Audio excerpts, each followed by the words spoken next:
Festivali'nde hep Türkçe şarkılar vardı. Bizim kulağımızda Kürtçe şarkıları ağırıyordu yani. Zilan Bahar şenlikleri hem Kürtleri de temsil ediyor. Yani gayet iyi oldu bence festivalin olması. Tüm Kürtler bir aradayız. Öyle tabii ki de memnunuz. Yani bence bu barış çok iyi oldu. Yani iki taraf için de iyi oldu. Şimdi Kürtler bildiğiniz gibi yani biz kendimizi bildik bileli hep dışlanan taraftar olduk. Şimdi yani Kürtlerin barış sağlaması gayet iyi oldu. En azından dışlanma belki yani bu festivalleri görüyorsunuz. Önceden olmazdı. Barış sağlandığı için oldu. Gayet iyi oldu bence. Yani bizim özgürlüğümüzü kısıtlıyorlar böyle yaptıkça. Şu anda hala devam ediyor. Hani azalmışsa da biraz da devam ediyor. Yani polislerimize bakışları, hareketleri, şeyleri biz yani festivalimiz yine yapılıyor, şey yapıyor ama biz hala da özgür değiliz. Hala da istediğimiz kadar eğlenemiyoruz. Belediyemiz, başkanlarımız, milletvekillerimiz elinden geleni yapıyor. Ama bunu da hala suistimal etmeye çalışıyorlar. Hala da önüne bir şey koymaya çalışıyorlar. Ama biz yılmayacağız, devam edeceğiz. Davamızdan vazgeçmeyeceğiz, eğleneceğiz, şey yapacağız. Yeri geldiğinde hakkımızı aramayı da bileceğiz. Barış sürecinin o konuşması yani gayet çok güzel bir duygu. Çünkü ana dilimi özgürce artık bir ortamda, bir toplumda rahatça konuşabileceğim. Kendimi rahatça kendi ana dilimle ifade edebileceğim. Yani artık nasıl diyeyim, kendime has bir kimliğimi olacak, şey olacak. Yani bir ortama girince artık dışlanmayacağım. Bir şarkı olarak çok mutlu bir gurur duyuyoruz.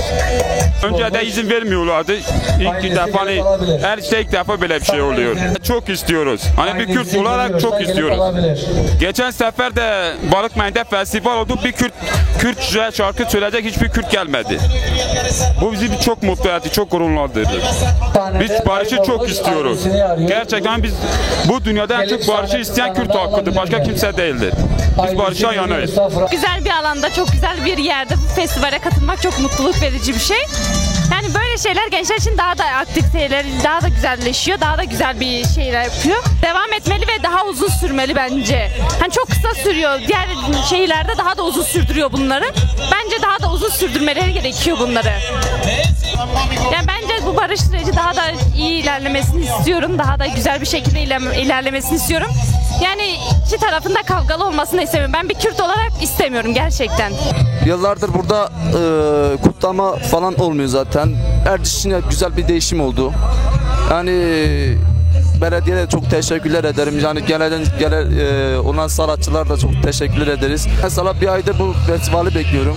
Daha çok Kürtlerin yani Erciş'in anlamını daha büyütecek bir festivaldir yani. Barış sürecinde olsaydı iyi olurdu. Mesela biz de yani barışı seven, barışıyla birlikte olan gençleriz yani biz de kötülük mesela savaş çıkmasını istemiyoruz. Yani kardeşlik yani barışlık olsa herkes için iyi olur. Savaş olmasın yani ama ayrımcılık yapan insanlar çoktur.